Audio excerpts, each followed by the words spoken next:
Hello everyone, welcome back to market morphin channel. நான் உங்க ரோஹித். நம்ம சேனலில் ரெகுலராக ஃபாலோ பண்ணுறவங்களுக்கு தெரியும். நான் மண்டே ஒரு நாள் கம்பெனி பேர் சொல்லிடுவேன். ஸோ ஒரு நாளும் ஒரு கம்பெனி தனித்தனியாக எடுத்து அனாலிசிஸ் பண்ணி பேசிகிட்டு இருப்பேன். ஸோ அந்த லிஸ்ட் என்ன அப்படின்றத நான் எப்படி எடுப்பேன் அப்படின்னு பார்த்தீங்கன்னா, சப்ஸ்கிரைபர் கேட்டிருந்தா எடுப்பேன். அதர் தென் தட் பர்சனலாக என்கிட்ட யாராச்சும் கேட்டிருந்தா அதை எடுத்து பேசுவேன். இல்லைன்னா நானே ஒரு சில கம்பெனி பற்றி பேசணும் அப்படின்றத எடுத்து பேசுவேன். ஸோ இந்த வாரத்துக்கு என்னென்ன கம்பெனி பேச போகிறோம்னு இந்த மண்டே லிஸ்ட் பண்ணி சொல்லியிருந்தேன். அது யார் கேட்டிருந்தா அப்படின்னு சொல்லியிருந்தேன். ஸோ அந்த லிஸ்ட்டில் நம்ம இன்னைக்கு என்ன பார்க்க போகிறோம் அப்படின்னு பார்த்தீங்கன்னா, கல்யாண் ஜுவல்லர்ஸ் அப்படின்ற கம்பெனியை பற்றி பார்க்க போகிறோம். அண்ட் இது ஒரு கோல்ட் செல்லிங் கம்பெனி. இந்த கம்பெனியை பற்றி பார்க்கறதுக்கு முன்னாடி நான் இந்த பேக்ரவுண்ட் பார்த்தீங்கன்னா தெரியும், வேறு இடத்துலேருந்து பண்ணிட்டு இருக்கேன். ஸோ இங்கே கொஞ்சம் இஷ்யூ இருக்கிறதுனால, கரண்ட் இஷ்யூஸ் இருக்கிறதுனால வெளில இருந்து பண்ணிட்டு இருக்கேன். ஸோ பேக்ரவுண்ட் நாய்ஸ் இருந்தால் நெக்ஸ்ட் வீடியோலேருந்து அது கரெக்ட் ஆகிடும். ஸோ இவங்க என்ன பண்ணுறாங்க, இந்த Kalyan jewellers limited India limited அப்படின்ற கம்பெனி என்ன பண்ணுறாங்க அப்படின்னு பார்த்தீங்கன்னா, கோல்ட் சேல் பண்ணுறாங்க. எப்படி அப்படின்னு பார்த்தீங்கன்னா, ரீட்டைலில் சேல் பண்ணுறாங்க. அதாவது கல்யாண் ஜுவல்லர்ஸ் அங்கங்கே ஸ்டோர்ஸ் போட்டு ஹோல்சேலாக கோல்டை வாங்கி அதை டிசைன் பண்ணி அதை ரீட்டைலில் வித்துட்டு இருப்பாங்க. ஸோ இதுதான் பேசிக்கான அவங்களுடைய business model. And it's one of the largest company in India கூட.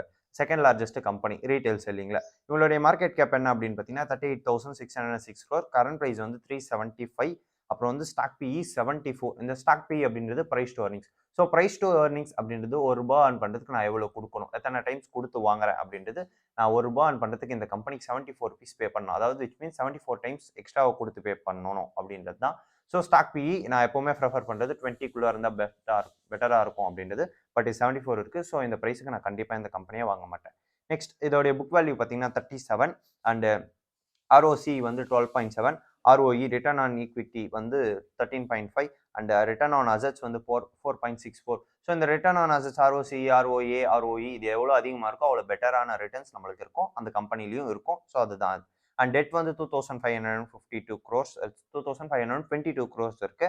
ஸோ இது டெட் டு ஈக்விட்டியாக பார்க்கும்போது 0.65. ₹1 அவங்க காசுனா அதில் 65 பைசா கடன் இருக்கும். ஸோ எப்போவுமே இந்த மாதிரி கமாடிட்டிஸில் ட்ரேட் பண்ணுறதா இருந்தாலும் சரி, கோல்டில் ட்ரேட் பண்ணுறதா இருந்தாலும் சரி, அவங்களோட டெட் கொஞ்சம் அதிகமாகவே இருக்கும். பிகாஸ் ஏன் அப்படின்னு பார்த்தீங்கன்னா, அவங்க ஹோல்சேலில் அவங்களால வாங்க முடியாது. இப்போ ஒரு 100 கிலோ கோல்டு வாங்குறாங்க அப்படின்னு பார்த்தீங்கன்னா, அதோடைய வேல்யூவேஷன் எங்கேயோ இருக்கும், ஒரு 2000 கோடி 3000 கோடி இருக்கும். ஸோ மொத்த காசு அவங்களே போட முடியாது. ஸோ கடன் வாங்கி அந்த கோல்டு ஹோல்சேலாக வாங்கி இவங்க ரீட்டைல் பண்ணி அதை வித்துட்டு இருப்பாங்க. ஸோ அதனால இவங்களுடைய டெட் எப்போவுமே நார்மலாகவே அதிகமாக தான் இருக்கும். அண்ட் இவங்களுடைய பிஸ்னஸ் மாடல் என்ன அப்படின்னு பார்த்தீங்கன்னா, நான் பேசிக்காக சொல்லியிருந்தேன், கோல்டு சேல் பண்ணிட்டு வந்துட்டு இருக்காங்க அப்படின்ட்டு. ஸோ இவங்களுடைய மார்க்கெட் ஷேர் 6% ஓன் பண்ணுறாங்க ஆர்கனைஸ்டு ஜுவல்லரி மார்க்கெட்டில். அண்ட் ஓவரால் ஜுவல்லரி மார்க்கெட்டில் ஒரு 2% ஓன் பண்ணுறாங்க. இந்தியாவை பொறுத்தவரை மார்க்கெட் ஷேர் சொல்கிறேன்.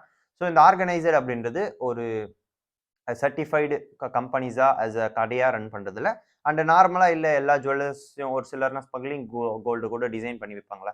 ஸோ அதெல்லாம் கணக்கெடுத்தா டோட்டலாக எல்லாத்தையும் சேர்த்தா 2%. பட் ஆர்கனைஸ்டு செக்டரில் பார்த்தீங்கன்னா 6% ஆஃப் மார்க்கெட் ஷேரை ஓன் பண்ணுறாங்க. அண்ட் இவங்க என்னென்ன பண்ணுறாங்க அப்படின்னு பார்த்தீங்கன்னா, வெட்டிங் ஜுவல்லரிஸ் பண்ணிட்டு இருக்காங்க. And aspirational jewelleries and regional jewelleries and உமன்ஸ்க்கு தேவையான வியர்ஸும் சேல் பண்ணிட்டு வந்துட்டு இருக்காங்க.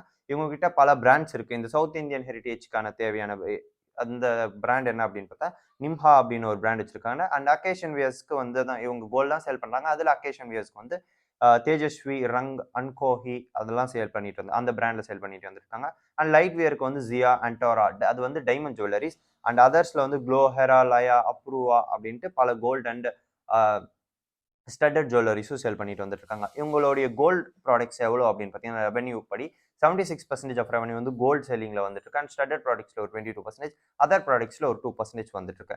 அண்ட் இவங்க கிட்டத்தட்ட மிடில் ஈஸ்ட்ல மட்டும் 5 ஆப்ரேஷன்ஸ் விச் மீன்ஸ் 5 ஸ்டோர்ஸ் வச்சு ஆப்ரேட் பண்ணிட்டு வந்துட்டு இருக்காங்க.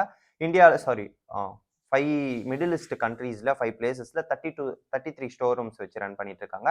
அண்ட் இந்தியாவில் மிச்சம் இருக்கிறதுல 82% ரன் ஆகிட்டு இருக்கு. 18% ஆஃப் மார்க்கெட் ஷேர் ரெவன்யூஸ் எங்கேருந்து வருது அப்படின்னு பார்த்தீங்கன்னா, அந்த 33 ஷோரூம்ஸ்லேருந்து வருது. மிச்சப்படி 82% இந்தியாவில இருந்து வந்துட்டு இருக்கு.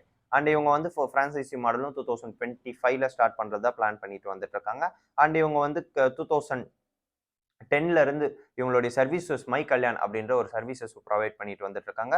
கிட்டத்தட்ட 990 மை கல்யாண் ஜுவல்லரிஸ் வச்சு மை கல்யாண் அப்படின்னு சர்வீஸ் கொடுத்துட்டு வந்துட்டு இருக்காங்க. கோல்டு சம்மந்தப்பட்ட ஏதாச்சும் ஒரு சர்வீசஸோ அதர் தென் தட் நிறைய சர்வீசஸ் ஃபிளாக்ஷிப் இதில் பண்ணிட்டு வந்துட்டு இருக்காங்க. அதில் ஒரு 16% ஆஃப் ரெவன்யூ வந்துட்டு இருக்கு. இவங்களுக்கு 4 ஹவுசஸ் இருக்கு மேனுஃபேக்சரிங், அந்த டிசைனிங் அண்ட் மேனுஃபேக்சரிங்க்கு ஒரு 4 ஹவுசஸ் வச்சுட்டு இருக்காங்க. அண்ட் கிட்டத்தட்ட 149 ஷோரூம்ஸ் இந்தியாவில் இருக்கு. அண்ட் 33 ஷோரூம்ஸ் மிடில் ஈஸ்ட்ல இருக்கு. இதுதான் அவங்களுடைய டிஸ்ட்ரிபியூஷன் நெட்வொர்க். அண்ட் டோட்டலாக 182 ஷோரூம்ஸ் இருக்குது. கிட்டத்தட்ட 22 ஸ்டேட்ஸ் இந்தியாவில் ரன் பண்ணிட்டு வந்துட்டு இருக்காங்க. மெயினாக மேஜராக எங்க அப்படின்னு பார்த்தீங்கன்னா மகாராஷ்டிரா, யூபி, தமிழ்நாடு, கேரளா, கர்நாடகாவில் ரன் பண்ணிட்டு வந்துட்டு இருக்காங்க. அண்ட் 2023 இருந்து கிட்டத்தட்ட ஒரு 33 ஃப்ரான்சைசியில் அவங்களுடைய ஸ்டோர்ஸை டெவலப் பண்ணிட்டு வந்துட்டு இருக்காங்க. இவங்க மேஜராக எதில் ஃபோக்கஸ் பண்ணிட்டு இருக்காங்க அப்படின்னு பார்த்தீங்கன்னா வெளிநாட்டில் சேல் பண்ணுறதுக்கு ஃபோக்கஸ் பண்ணிட்டு இருக்காங்க. பிகாஸ் அதில் வந்து சேல் பண்ணுறது மூலிமா டாலர்ஸ் வந்து இன்கம் அதிகமாகிட்டு இருக்கும். ஸோ அதனால் முடிஞ்ச அளவுக்கு ஃபாரினில் சேல் பண்ணணும் அப்படின்னு ட்ரை பண்ணிட்டு வந்துட்டு இருக்காங்க. இந்த கம்பெனியோடைய ப்ரோஸ் அண்ட் கான்ஸ் மார்க்கெட் என்ன சொல்லுதுன்னா டேட்டா ரெடியூஸ் பண்ணிட்டு வந்துட்டு இருக்காங்க. அண்ட் கான்ஸ் என்ன அப்படின்னு சொல்லுதுன்னா புக் வேல்யூ விட அதிகமாக ட்ரேட் ஆகிட்டு இருக்கு, ஸ்டாக் பி அதிகமாக இருக்கும். ஸோ இதை நானும் ஒத்துக்கிறேன். இவங்களோட டேட் குறைஞ்சிட்டு வந்துட்டு இருக்கு. அண்ட் கான்ஸ் வந்து அவங்களுடைய புக் வேல்யூ விட அதிகமாக ட்ரேட் ஆகிட்டு இருக்கு, ஸ்டாக் பி அதிகமாக இருக்கு. இது கம்பெனியோடைய ப்ரோஸ் அண்ட் கான்ஸ் கிடையாது, இது என்னுடைய ப்ரோஸ் அண்ட் கான்ஸ், அந்த மார்க்கெட்டோடைய ப்ரோஸ் அண்ட் கான்ஸ் நான் சொல்லிட்டு இருக்கிறது. அண்ட் இவங்களுடைய அப்போசிஷன் பேர் கம்பாரிசன் யார் அப்படின்னு பார்த்தீங்கன்னா first Titan, second Kalyan jewellers, so third வந்து Rajesh exports, and fourth Vaibhav global, and Senco gold, and சிக்ஸ்த்தில் தங்கமயில். நான் நேற்றே பேசியிருந்தேன் தங்கமயில பற்றி. ஸோ டைட்டன் கம்பெனியை பீட் பண்ணுறது ரொம்ப கஷ்டம். பிகாஸ் வந்து அவங்க கிட்ட எக்கச்சக்கமான கேஷஸ் இருக்குது டாடா கிட்ட. அண்ட் அதர் தென் தட் அவங்களுடைய மார்க்கெட் கேப்பே 3 lakhs crore ப்ளஸில் இருக்குது. பட் இது 38,000 crore தான் இருக்குது. மேபி ஃபாஸ்ட்டாக ஃபாரின் கண்ட்ரீஸில் மிடில் ஈஸ்ட்டில் எக்ஸ்பேண்ட் பண்ணுறது மூலிமா அவங்கள டைட்டன் கிட்ட நெருங்கலாமே தவிர்த்து அவங்கள பீட் பண்ண முடியாது. அண்ட் நெக்ஸ்ட் இவங்களுடைய குவார்டர்லி ரிசல்ட் பார்த்தீங்கன்னா நெட் ப்ராஃபிட் வந்து 135 crores, ஏர்னிங் பர் ஷேர் வந்து 1.31 Pisces, and sorry 1 rupees 31 Pisces. And last year எவ்வளோ ஏர்ன் பண்ணியிருக்காங்க அப்படின்னு பார்த்தீங்கன்னா 432 crores, and earning per share வந்து 4 rupees ஏர்ன் பண்ணியிருக்காங்க. அண்ட் இவங்களுடைய ஷேர் ஹோல்டிங் பேட்டர்ன் பார்த்தீங்கன்னா ப்ரொமோட்டர் ஹோல்டிங் வந்து 60.55% இருக்குது. அண்ட் எஃப்ஐஸ் வந்து ஒரு 26% ஓன் பண்ணுறாங்க. டிஐஸ் வந்து 5.48% ஓன் பண்ணுறாங்க. பப்ளிக் வந்து ஒரு 7% ஓன் பண்ணுறாங்க. ஸோ எனக்கு தெரிஞ்ச அனாலிசிஸ் வச்சு இந்த கம்பெனி என்ன பண்ணல அப்படின்னு சொல்ல. ஸோ நான் இந்த ப்ரைஸுக்கு கண்டிப்பாக நான் வாங்க மாட்டேன். ஒரு 200 ஒரு 180 190 அந்த ரேஞ்சில் கண்டிப்பாக நான் இந்த கம்பெனியை வாங்குவேன். பட் நான் இந்த ப்ரைஸுக்கு வாங்க மாட்டேன் பிகாஸ் இவங்களுடைய வேல்யூவேஷன் ஓவராக இருக்குது. ஸோ எனக்கு தெரிஞ்ச அனாலிசிஸ் வச்சு இந்த கம்பெனியை பேசியிருக்கேன். ஸோ யாரையும் வாங்குங்க வித்துருங்க அப்படின்னு சொல்ல, எனக்கு தெரிஞ்ச அனாலிசிஸ் வச்சு இந்த கம்பெனியில் என்னென்ன இருக்குது அப்படின்னு பேசியிருக்கேன். ஸோ இந்த வீடியோ பிடிச்சிருக்கோம் நம்புறேன். ஸோ பிடிச்சிருந்தா லைக் பண்ணிக்கோங்க, ஷேர் பண்ணிக்கோங்க, சப்ஸ்கிரைப் பண்ணிக்கோங்க. நாளைக்கு என்ன கம்பெனி பற்றி பேச போகிறேன்றதை நான் மண்டே வீடியோலேயே சொல்லியாச்சு. பார்க்காதவங்க செக் பண்ணிக்கோங்க. தேங்க்யூ.